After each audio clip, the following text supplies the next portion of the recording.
김태우 전 강서구청장 어떤 일로 사진이 지금 나온 건지 기사 같이 볼까요?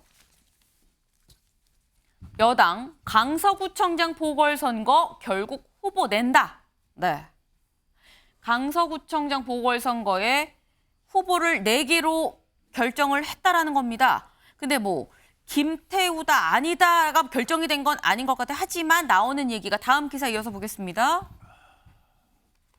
국민의힘 강서구청장 보선 후보의 김태우 공천 가닥. 일단 공천을 하기로 한 건 맞고요. 그리고 김태우 전 강서구청장을 공천하기로 약간 무게추가 좀 실리고 있다라는 얘기입니다. 근데 여기 좀 밑줄을 보겠습니다. 당초 지도부는 당 소속 선출직 공직자의 귀책 사유로 보궐선거가 발생할 경우 후보자를 추천하지 아니할 수 있다는 당규에 따라 후보를 내지 않는 방안을 검토했다. 당규에 이게 있다는 거죠. 당사자의 어떤 귀책 사유로 우리 당 소속 사람의 귀책 사유로 보궐선거가 발생하면 무공천을 한다라는 게 지금 당규에 있는데 일단 공천을 하기로 했고요. 그리고 김태우 전 강서구청장을 공천을 할 것으로 약간 가닥을 잡아가고 있다라는 겁니다. 근데 이 얘기는 김병미 최고님. 예. 그렇다고 그렇다고 하면 지금 두 가지 사안이에요. 일단 전략 공천이 아니고 뭐 김태우 전 강서구청장의 공천을 뭐 경선을 시킨다는 얘기도 사실 어제 나오긴 했습니다. 근데 경선을 시켜도 전 구청장인데 경선에서 안 이기겠느냐라는 얘기가 나오거든요.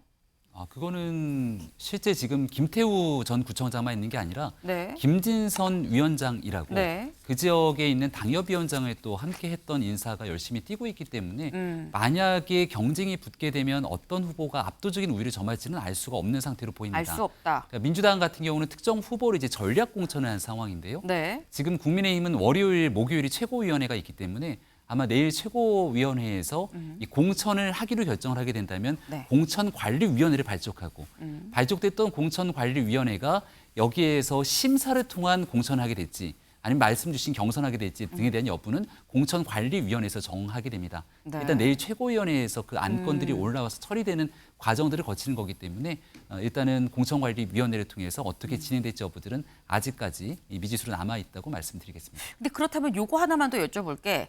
지금 무공천을 할 줄 알았다가 공천을 하는 거고요. 그리고 그게 귀책 사유가 있는 당사자인 김태우 전 구청장을 다시 또 공천을 한다는 거. 요 두 가지 면에 있어서 사실 비판 여론이 있을 수 있는 부분인데 그럼에도 불구하고 이런 결정을 한 이유가 뭘까요? 굉장히 많은 의견들을 다 수렴한 것으로 알고 있고요. 네. 이른바 이제 이 당이 주류, 비주류 할 것 없이 이 당내에서는 이번 강서구청장 보궐선거에 후보를 내는 것이 맞지 않냐는 목소리들이 꽤나 많이 쏟아졌던 것 같습니다. 그리고 이제 명분에 관한 측면에서는 김태우 전 구청장이 이제 대법원의 확정 판결이 났던 측면으로 네. 직을 잃게 됐지만 대통령의 사면을 통해서 또 그 내용들에 대한 실질적인 과거에 있었던 문제들이 좀 정리 조정된 것이 아니냐는 여론들도 상당히 수렴된 것으로 알고 있습니다. 그러니까 국민의힘 당원 당규에 따르면 지금 있었던 문제 귀책 사유가 있을 경우 추천하지 아니할 수 있다로 정리돼 있기 때문에 네. 아예 당원 당규를 위배했다고 보기는 좀 어려운 측면도 있습니다. 물론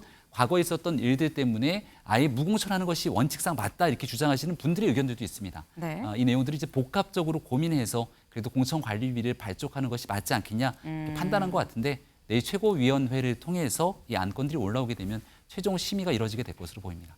일단 내일 최고위 논의가 한 번 더 남아 있다라는 말씀으로 지금 보이는데 어제 한동훈 장관한테 야당에선 이거 사면 문제 있는 거 아닙니까라는 얘기가 있었거든요. 뭐라고 얘기했는지 들어보고 오시죠. 예, 먼저 개별 사면 역시 대통령의 고유 정책 결단이니까 실무자로서 상세하게 말씀드리는 건 적절하지 않아 보입니다만 기본적으로 내부 고발의 성격은 사실 어차피 그런 면이 있다고 봅니다. 왜냐하면 조국 전 장관이라든가 유재수 씨라든가 이런 부분들 그리고 환경부 블랙리스트 일부 유죄 확정된 부분이 있어서 그런 부분을 다각적으로 고민하고 결정하신 것이라고 저는 생각합니다. 네, 이상식 실장님. 내부 고발이나 또는 뭐 공익 제보 이렇게 이야기하면은 네. 김태우 전 구청장의 그게 좀 상당히 설득력이 있어 보이지만 그게 아니고 지금 공무상 비밀 누설이거든요. 공무상 비밀 누설은 주관적 판단을 개입시켜서는 안 됩니다. 의사나 변호사가 자기가 알고 있는 업무상의 사실을 공표한다. 이건 굉장히 이제 문제가 있는 것 아닙니까? 그래서 이제 어떤 특정한 부류에 있는 사람들에게는 비밀 유지 의무를 이제 강제시킨 것이고요. 지금 원칙을 지키는 데 있어서는 굉장히 엄격해야 되는데 제가 보기에는 국민의힘이 스스로 원칙을 좀 무너뜨리고 있다. 그래서 저번 선거에서 민주당이 서울시장과 부산시장 선거에 있어서 저희들이 이제 귀책 사유가 있었음에도 예, 후보를 내는 것 같은 그런 전체를 받고 있지 않나 저는 이렇게 보고 있습니다. 네. 사실 좀 얘기가 더 많이 나오게 될 것 같습니다. 일단 내일 최고위가 있다고 하니까요. 그 논의도 좀 지켜봐야 되지 않나 싶은데